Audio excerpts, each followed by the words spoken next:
Olá, pessoal, tudo bem? Nossa aula de hoje, então, tem o tema Ferramentas de Gestão Ambiental e Tecnologias Limpas. Então, vocês já viram conceitos de gestão ambiental.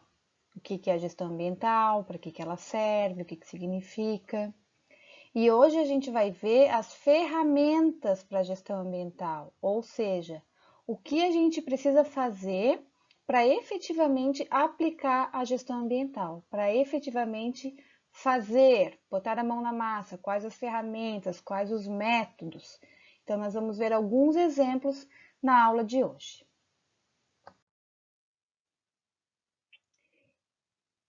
Então, o primeiro ponto é lembrar que os sistemas de gestão envolvem planejamento, organização, direção, coordenação e controle.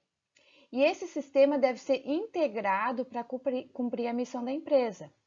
Então, é bem importante que cada etapa seja organizada individualmente, mas que num todo eles integrem a missão da empresa. Então, tudo isso focado no sistema de gestão. Um sistema de gestão ambiental, ele é então uma estrutura organizacional, atividade de planejamento, responsabilidades, práticas, procedimentos, processos e recursos, que vão servir a desenvolver, implementar, atingir, analisar criticamente e manter a política ambiental. Então, se numa determinada empresa eu tenho uma missão na gestão ambiental, de preservação do ambiente, de minimização do uso de recursos, ou diferentes outras missões, nesse sistema eu vou relacionar quais as atividades, quais os procedimentos operacionais, como que isso vai ser feito, quais os processos para a gente atingir, então, essa meta dentro da gestão ambiental. Um sistema de gestão ambiental, ele busca o desenvolvimento sustentável. O que é o desenvolvimento sustentável? É a gente satisfazer as necessidades do presente, né? Ter um desenvolvimento tecnológico que satisfaça as necessidades do presente, mas sem comprometer as capacidades das gerações futuras a satisfazerem as próprias necessidades. É aquilo que a gente fala, é a gente poder ter o nosso conforto, ter o nosso desenvolvimento, mas saber que os nossos netos, os nossos bisnetos também vão ter acesso ao mesmo conforto, vão ter acesso à satisfação das suas próprias necessidades também, assim como nós. Isso se chama desenvolvimento sustentável. E é a matriz do sistema de gestão ambiental. Nós temos alguns modelos internacionais de normas para aplicar esses sistemas de gestão. Então, os mais conhecidos são as ISOs, né? A gente tem leis internacionais, as leis para o meio ambiente, a gente tem diferentes versões, né? E sempre nessas normas internacionais a gente vai ter algumas prerrogativas, algumas normatizações para serem seguidas e que são mundialmente aceitas. Nas normas da série 14.000, a gente tem na 14.001 as especificações com orientações para uso, na 14.004 diretrizes gerais, então sobre os princípios da gestão ambiental, sistemas e técnicas de apoio, na 14.031 avaliação do desempenho ambiental do sistema gerencial e seu relacionamento com o meio ambiente, na 14.040 os princípios gerais e práticas para avaliação do ciclo de vida, que vai ser tema de uma outra aula que a gente vai ter, e na 14.060 os aspectos ambientais nas normas de produtos. Então, dentro dessa série 14.000. Agora, falando um pouco da nossa realidade. Eu gosto de trazer essa figura aqui que traz a indústria, né? E as pessoas. Então, eu queria que vocês parassem para pensar um pouco agora o que essa figura representa, o que a gente consegue ver nela.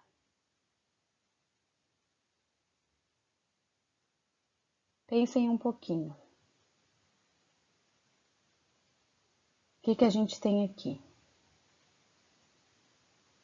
Tem uma indústria funcionando, e pessoas e animais e natureza em plena harmonia, né? Todo mundo feliz ali, então representa um sistema harmônico, né? Onde todo mundo está feliz, está se desenvolvendo, sem prejuízos ao meio ambiente. Claro que é uma representação, né? Uma figura. Mas isso nos leva a pensar, qual que é a relevância da indústria farmacêutica e farmacêutica nos impactos ambientais? Vocês acham que a indústria farmacêutica e a indústria farmacêutica, ela tem algum impacto ambiental? Ela gera algum impacto ambiental? Geralmente a gente olha essas indústrias em geral, né, vê, é fumaça, resíduos. E a indústria farmacêutica, como é que ela é? Tem impacto, não tem impacto? Nos resíduos dos medicamentos, da produção de medicamentos? Então, é uma questão a se pensar. Com certeza, vocês já ouviram falar muito sobre avaliação de impactos ambientais, ecoeficiência, produção limpa, gestão ambiental, educação ambiental, gerenciamento de risco. Até porque a importância da gestão ambiental é mundialmente reconhecida, né? A gente tem o Dia Internacional do Meio Ambiente em junho, o Dia Internacional da Água em março. Mas aí vem a pergunta.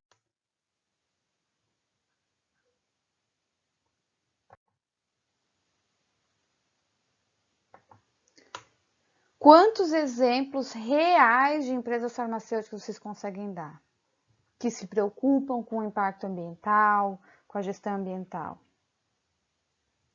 Vocês conseguem lembrar de empresas farmacêuticas comprometidas com a gestão ambiental? Outra pergunta, qual é o papel do profissional farmacêutico na indústria de matérias-primas, na indústria farmacêutica, nesse contexto de gestão ambiental? O profissional farmacêutico vai atuar? O que é a responsabilidade dele? Qual que é a diferença de um profissional farmacêutico para um gestor de meio ambiente numa indústria farmacêutica? O que vocês acham? E quais são as principais ferramentas de gestão ambiental e como aplicá-las? Então, como fazer a gestão ambiental? Eu queria que vocês pensassem um pouquinho sobre essas perguntas antes de a gente ir para o próximo slide. A gente vai retomar essas perguntas depois, tá? Então, eu vou apresentar para vocês hoje 4 ferramentas de gestão ambiental. A primeira seriam os projetos para o meio ambiente, a segunda, indicadores ambientais, terceira, ecodesign e educação ambiental.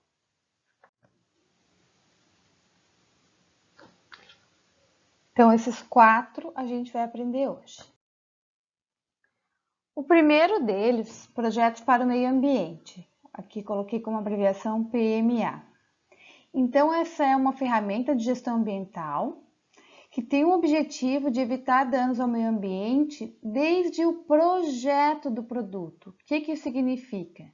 Significa que quando eu for fazer o meu produto, quando eu for planejar ele, quando eu for ver o que eu preciso fazer nele, eu já vou planejar um produto que seja de acordo com as questões do meio ambiente. Então, eu vou planejar um produto que não tenha impacto ambiental no momento da sua fabricação, vou tentar escolher, por exemplo, solventes menos tóxicos na indústria farmacêutica, vou tentar etapas que usem menos produtos, que gerem menos resíduos, ou que esses resíduos sejam reaproveitados, que eu gaste menos energia, tentar procurar opções na parte de planejamento do meu produto, que já vão pensar num produto de alta durabilidade,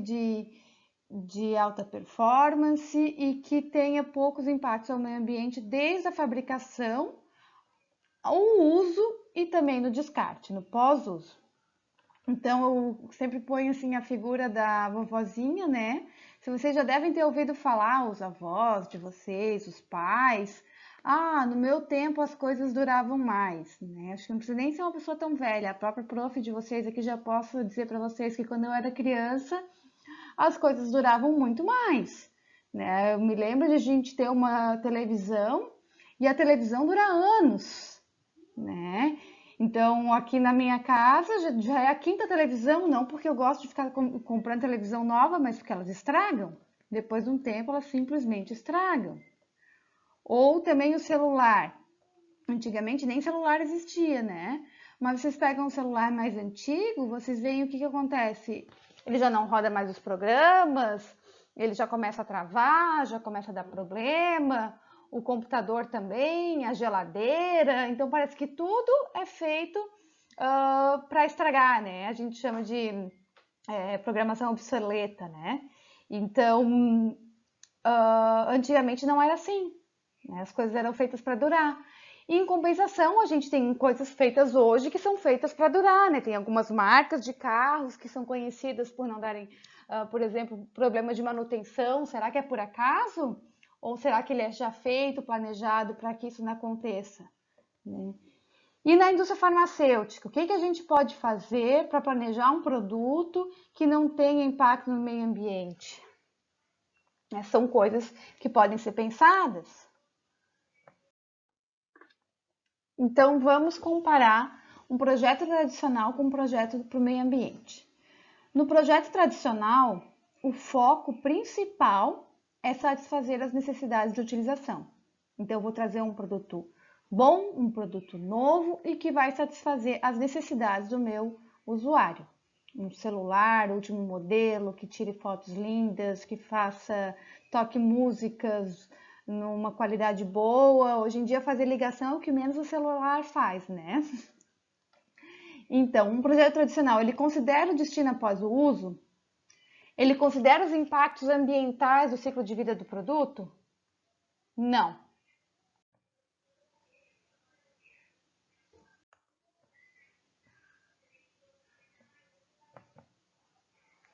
Então, no projeto tradicional, ele encontra uma oportunidade, cria um conceito de produto para atender aquela oportunidade, para aproveitar aquela oportunidade, seria uma necessidade do usuário, um problema, né? Vai criar um projeto preliminar, avaliar a viabilidade dele, fazer o desenvolvimento, o detalhamento, e então ir para a parte de qualificação técnica, econômica, de mercado, ver se teria pessoas para comprar, como é que seria esse produto. Então, esse é um projeto tradicional, o esqueleto de um projeto tradicional. E um projeto para o meio ambiente? Um projeto para o meio ambiente já é diferente. Ele vai pensar em todas as etapas, desde o planejamento e até no pós-uso daquele meu produto. Então, ele é um produto ambientalmente correto durante todo o ciclo de vida, então toda a história de vida útil do meu produto, que vai envolver a escolha dos materiais adequados, de acordo com a avaliação do ciclo de vida, então sempre vai tentar utilizar materiais de fontes renováveis ou que possam ser reciclados, reutilizados, vai considerar questões energéticas, então, por exemplo, se eu posso, vamos pensar numa indústria cosmética, eu posso fazer um creme a quente ou um creme a frio, né? Posso usar técnicas de emulsificação a frio, por exemplo. Então, que não vai demandar calor, menos uso de energia. Produto de vida longa, útil, né? Então, que vai durar bastante. Vou pensar na durabilidade do meu produto. Vou tentar minimizar a utilização de materiais, utilizar o menor número de matérias-primas possíveis. Empregar materiais recicláveis ou reutilizáveis. Vou tentar reduzir e eliminar o uso e armazenamento de materiais nocivos. No caso da indústria farmacêutica, diminuir o uso de solventes tóxicos, por exemplo. Tentar não só alcançar as metas regulamentares, as ISOs, mas até exceder, né? Fazer mais do que é exigido. Então, a empresa, ela não vai se limitar ao que é exigido, ela vai tentar ir acima do que é exigido. E melhorar a logística de distribuição. Tudo isso pensando, então, em fazer um produto projetado para o meio ambiente. O projeto para o meio ambiente ele vai envolver todas as questões da estrutura dos projetos tradicionais, né? Mas ele vai ir um passo além. Ele é um incremento à estrutura dos projetos tradicionais. Então, quando a gente compara desempenho, custo e riscos associados, ele é um projeto que vai ter um melhor desempenho ambiental e muitas vezes acaba tendo também um melhor desempenho econômico. Eu vou pensar em diferentes frentes de ação. Vou pensar na montagem, desmontagem, conformidade, ambiente, processabilidade, ordenamento, resistência, segurança, prevenção de falhas e de acidentes, na utilização, na testabilidade, na reciclagem e na separação. Então, por eu pensar em tantas etapas, em tantas frentes de ação adicional, eu consigo ter um produto muito melhor. E muitas vezes diminuir meus custos ou diminuir os meus riscos. Nós temos também uma outra frente que são os programas de meio ambiente. Os programas de meio ambiente, eles têm o objetivo de produzir produtos integralmente reutilizáveis ou recicláveis e que não gerem resíduos durante o uso.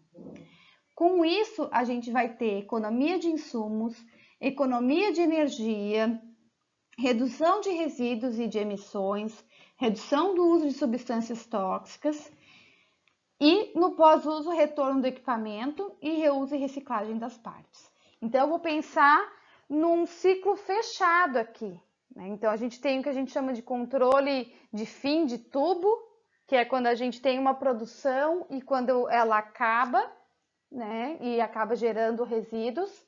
E, por outro lado, a gente tem a economia circular. Então, isso aqui é uma economia circular. Já ouviram falar? O que significa a economia circular?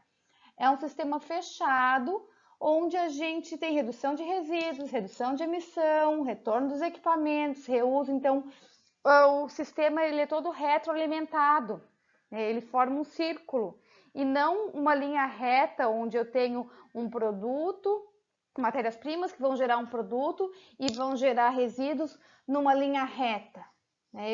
Esse resíduo que gerar aqui eu vou reutilizar ou não vai ter resíduos. Então, ela é uma economia circular, é um programa de meio ambiente. Vocês já devem ter ouvido falar em economia circular e é isso que significa. Por isso, desse nome, economia circular. No programa de retorno de equipamento, por exemplo, objetivo materiais de reuso totais e descarte zero.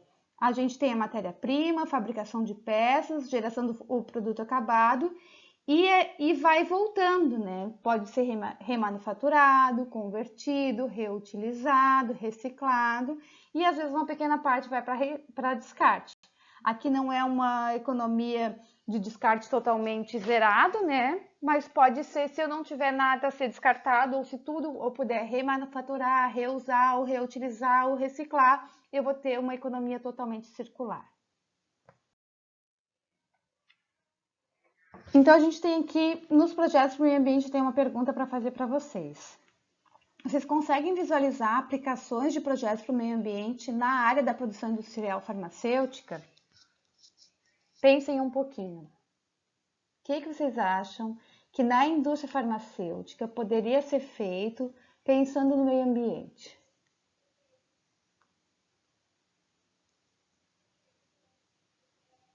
Vocês podem ter pensado várias coisas, né? Se quiserem compartilhar depois comigo, são bem-vindas as ideias de vocês. Eu trouxe algumas ideias aqui também. Por exemplo, distribuição pela empresa fabricante de quantidades mínimas de matérias-primas adequadas às empresas produtoras. Por exemplo, quem aqui que já fez estágio em farmácia de manipulação? Vai comprar lá uma matéria-prima nova. Daí tem a quantidade mínima de venda. Quantidade mínima de venda, 500 gramas, né? Meio quilo. E, na verdade, aquilo eu estou encomendando para fazer uma receita de um cliente, que eu nem sei se vai ter de novo o pedido, né? Ou é meio quilo, às vezes até tem giro, mas não o suficiente. O prazo de validade vence daqui a um ano, aquela matéria-prima. Eu tenho certeza que eu não vou usar aquela quantidade em um ano. Então, talvez se eu conseguisse comprar uma quantidade menor, adequada à minha necessidade.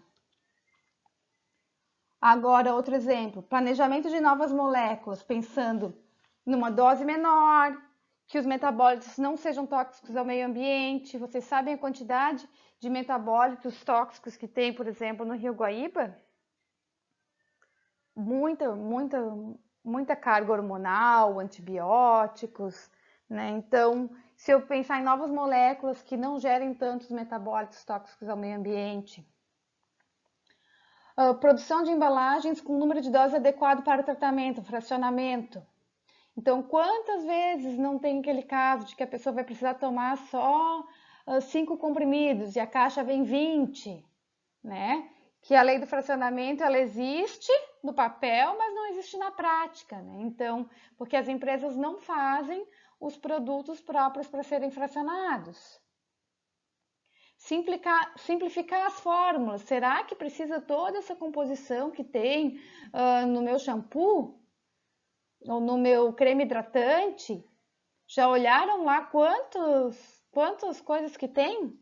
Será que isso não gera mais alergia, mais toxicidade, maior impacto ambiental? Será que não conseguiria fazer com menos componentes? Embalagens também, pensar nas embalagens. Será que é preciso toda aquela quantidade de plástico, de papel, de metal que é colocado, que é pensado? Será que eu preciso das embalagens secundárias ou não? Então, se essa embalagem, será que foi pensada no meio ambiente? Agora, no ano de 2020, teve o Congresso de Cosmetologia, teve um trabalho que recebeu menção honrosa, que eu acompanhei, que era, por exemplo, de uma professora que eles estão desenvolvendo embalagens que são biodegradáveis, né, feitas por biocompostos fúngicos.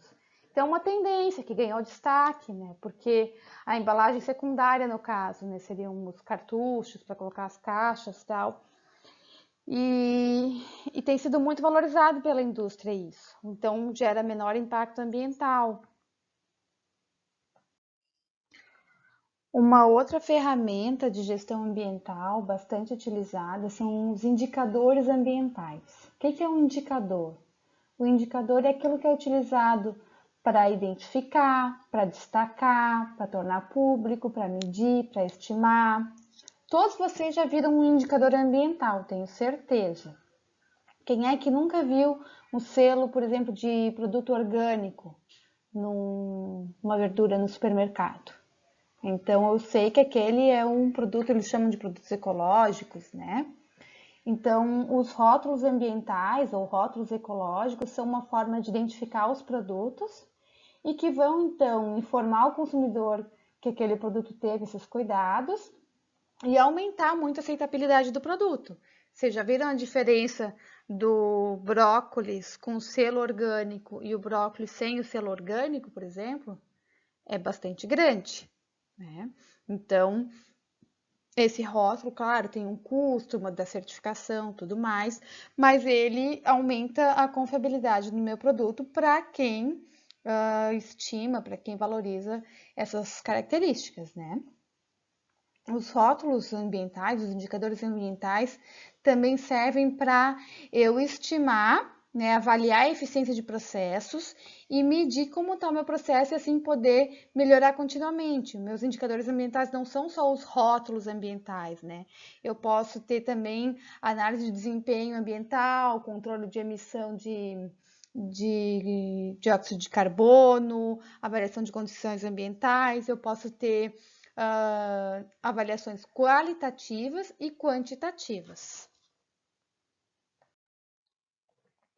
Então, aqui eu tenho um exemplo de um indicador numérico, né? Em verde eu tenho a performance desejada, como é que eu quero, e em azul eu tenho o que foi obtido, né? O medido, né? Podem ver que em alguns pontos, nesse terceiro ponto ali, a performance obtida foi ainda superior à desejada, né? Aquela questão de não só atingir o que é observado, não, o que é recomendado, mas inclusive ser melhor, né? Então, ali foi acima do que era preconizado até, que é bom.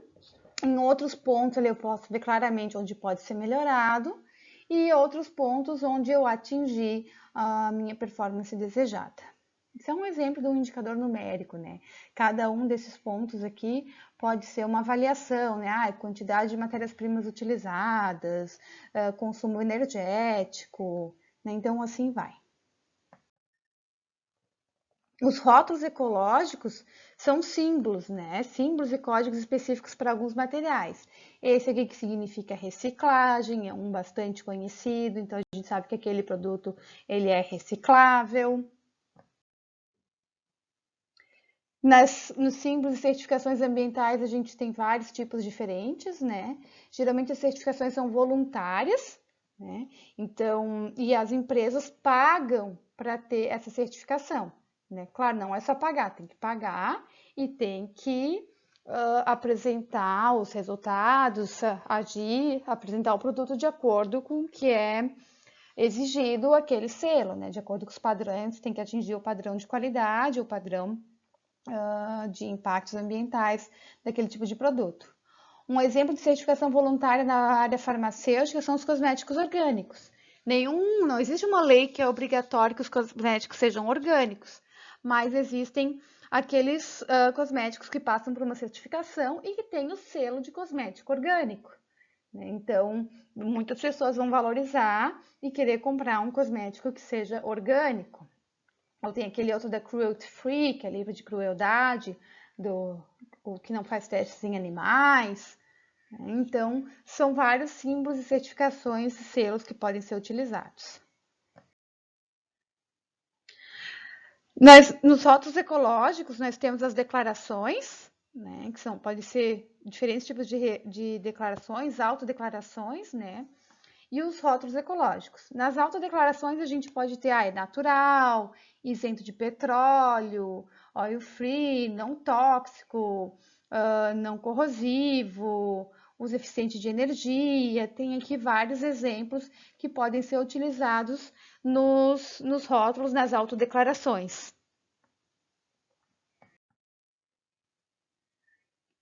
A rotulagem ambiental no Brasil, o selo verde, ele é regulamentado pela Associação Brasileira de Normas Técnicas, então deve seguir todos os preceitos e os requisitos dessa associação. Para conseguir o selo, tem todo um processo, né? Como eu falei, não é só pagar, né? Tem que pagar, claro, né? Mas tem todo um processo que fazem a documentação, pedidos, são feitas inspeções, auditorias, testes, para só depois, então, o produto ser aprovado e ter a licença de poder utilizar o rótulo ambiental. O ecodesign é a outra ferramenta de gestão ambiental, que é o quê? Que é além de pensar na parte ecologicamente correta, pensar também na estética, na ergonomia e nas tendências, buscando impactar diretamente então a vida do consumidor. É buscar novas soluções ecologicamente corretas, mas pensando também na estética, na ergonomia, considerando todas essas questões mais modernas. O ecodesign ele é dividido entre diferentes fases, né? Desde a pré-produção, a produção, a distribuição, o uso do produto, o descarte e a reutilização. Então, semelhante aos outros pontos que a gente estava comentando antes, do ciclo de vida do produto, de projetos para o produto, aqui eu também vou pensar em todas essas questões num ciclo de vida fechado, utilizando então eficientemente a matéria-prima, otimizando a questão de transporte, priorizando embalagens retornáveis, pensando como que vai ser o uso do produto pelo consumidor, pensando em produtos multifuncionais, com baixo consumo energético e considerando o descarte e reutilização, a logística reversa, que é o que vai voltar, né? E que vai ser utilizado então para pré-produção e para produção novamente.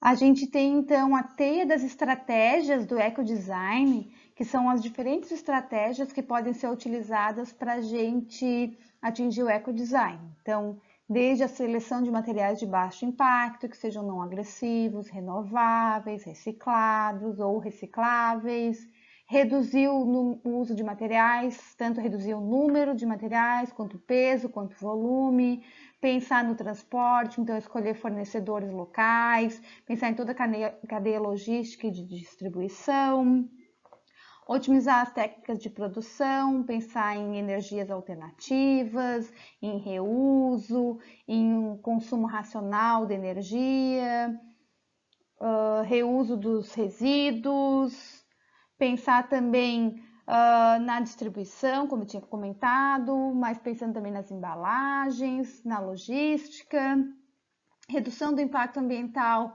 já quando chegar na casa do usuário, né? Então, que a pessoa não só pensar na energia na hora da minha produção, que a minha fábrica vai utilizar menos energia, mas também o quanto de energia o meu usuário vai utilizar. Utilizar insumos limpos, pensar no tempo de vida do produto, na utilização do sistema de vida útil. Então, são vários pontos a serem considerados quando eu vou pensar num produto ecoeficiente. Nós temos motivadores e barreiras do ecodesign. Como tudo na vida, a gente tem dificuldades e impulsionadores. Então, como motivadores, a gente tem tanto motivadores externos quanto internos, né? Então, o que a gente tem de motivador externo? A legislação, a pressão ambiental, né, por organizações que querem que sejam feitos produtos mais ecoeficientes, as demandas ambientais dos próprios consumidores, a mídia também sensacionalista, que às vezes chama atenção negativa com produtos que não têm uma ecoeficiência, a questão dos fornecedores, que vão oferecer desenvolvimentos novos e materiais ecoeficientes, e também a competição. Se o meu concorrente já está fazendo um produto com um design ecoeficiente, eu vou ter uma pressão externa, né, a atender à concorrência também. Motivadores internos. Então, vou reduzir o impacto ambiental, que é bom muitas vezes para a missão da minha empresa, mas não só para isso, pode reduzir custos, porque eu vou usar menos matérias-primas. Usando menos matérias-primas, eu vou ter menos custos. Reutilizando matérias-primas, reutilizando resíduos, eu vou ter menos custos. Diminuindo a geração de resíduos, eu vou ter menos custos, porque vai ser menos resíduo que eu vou ter que tratar, que eu vou ter que pagar para descartar. Então, tudo acaba gerando numa redução de custos. Eu vou melhorar a imagem da minha empresa, que isso vai fazer com que ela venda mais, com que ela tenha uma melhor imagem de mercado, gerar novas oportunidades, melhorar a qualidade do meu produto e gerar uma oportunidade de inovação, então, a longo prazo. No entanto, claro que a gente tem barreiras, né, e problemas, que seriam algumas dúvidas que as pessoas podem ter com relação aos benefícios ambientais. A empresa às vezes não se sente responsável pelos danos, às vezes só é relevante se é suportada pela legislação ou pelas demandas do mercado. Às vezes os custos para eu implementar o ecodesign não vão compensar a economia que eu vou ter depois, nem sempre ocorre uma redução de custo real, às vezes um sistema é caro de ser implantado e vai demora para se pagar. Conflito com as exigências funcionais dos produtos atuais, às vezes eu não vou conseguir ter um produto inovador, não tenho tempo, não tenho conhecimento, então podem ser coisas que vão dificultar o meu ecodesign. Por fim, não podemos esquecer de uma ferramenta de gestão ambiental bastante importante, que é a educação ambiental. A educação ambiental, ela ocorre tanto no ambiente escolar, de diferentes níveis de formação, desde o ensino fundamental, o ensino médio, o ensino superior. O que a gente está tendo nessa disciplina é uma educação ambiental, né? Mas desde a creche, por exemplo, meu filho já tinha ensinamentos sobre cuidados com a água, sobre reciclagem, várias coisas que são abordadas na escola já desde a mais tenra idade, então são bastante importantes para conscientizar as pessoas. E assim como no ambiente escolar, do ensino, de diferentes níveis de ensino, atingindo até o nível superior e inclusive a pós-graduação, nós temos pós-graduações nessa área ambiental também, bastante oportunidade nessa área. Temos também a educação empresarial, que seria então tanto pós-graduações para pessoas dentro das empresas, mas também educação dentro das empresas focada nos trabalhadores, no comportamento dos trabalhadores, né? Então, para que elas entendam, não basta só saber o que tem que ser feito, mas entender e engajar. Hoje em dia a palavra engajar tem sido muito utilizada, né? Então, o que é engajar? Conhecer, fazer com que as pessoas tenham engajamento com as questões ambientais. E isso a gente consegue através da educação ambiental. Então, tanto estratégias de ensino quanto de extensão, inclusive de pesquisa, podem ser utilizadas, então, nessa parte da educação ambiental. Então, as ferramentas de gestão ambiental, aqui a gente viu algumas, né? Não se resume a só isso, mas foram alguns exemplos de como pode ser feito, de ferramentas bastante utilizadas, bastante adotadas. São as formas de conseguir aplicar as tecnologias limpas. Como eu tinha comentado antes, o controle de fim de tubo, né? Então, a economia circular, uma tecnologia limpa, é uma economia circular, que é o contrário de uma economia de fim de tubo. O que é o controle de fim de tubo? Ela é linear, ó. Então, eu tenho um projeto, uma produção, e ela segue uma linha até gerar um resíduo, uma disposição final do resíduo, né? Então, ela é uma linha reta. Já numa produção circular, numa produção limpa, eu vou ter menos resíduos e vou ter aquele retorno, reutilização, reuso. Por isso que se chama economia circular. Isso é um ponto que para mim é bem importante que vocês entendam, tá? A diferença então de uma controle fim de tubo e de uma economia circular. Se vocês tiverem alguma dúvida, vocês podem entrar em contato comigo, podem me mandar um e-mail, a gente pode conversar, posso até marcar um Google Meet aí para tirar dúvidas também, tá? Para mim é bem importante que vocês entendam isso. Então, tem diferentes frentes de atuação da produção mais limpa, desde mudanças nas matérias-primas, a adoção de boas práticas de fabricação, mudar a tecnologia para pensar numa tecnologia que gere menos impacto, mudar meu produto, desde pensar nos novos designs do produto, como novos planejamentos do produto, e focar na reutilização de resíduos, na reutilização de embalagens, na reutilização de tudo que for possível. Eu espero que vocês tenham entendido. Se tiverem alguma dúvida, podem entrar em contato comigo, então eu fico à disposição. Um abraço.